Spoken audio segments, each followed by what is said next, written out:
The 1980s. If you remember, there was a lot of focus around whether or not black men had a gene that predisposed them to violence.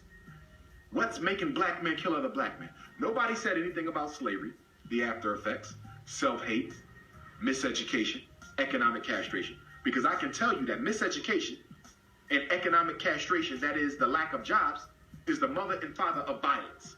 If you don't educate me properly and you keep me from making a decent livelihood for me and my children, I have no choice but to go to the underworld to feed my family.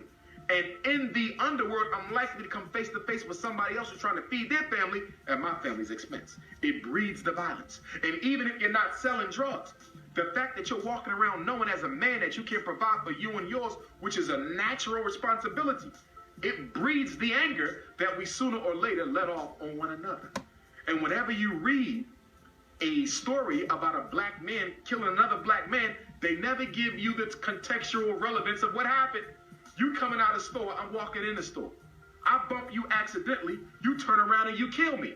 On the surface, I just look like a crazy, angry black man. Nobody's going to tell you I got fired from a job yesterday for standing up to somebody who called me out my name. Nobody's going to tell you that I've been putting in job applications for 2 years consistently. As soon as they find out that I've been to prison, they drop me from the job. They don't put it in context. 75% of the violence that's taking place out there by black people is economically based, and nobody's dealing with it. Half the black men in Philadelphia, unemployed. Half the black men in Baltimore, unemployed. Half the black men in New York City, unemployed. But you don't want to tie that to the rise in violence?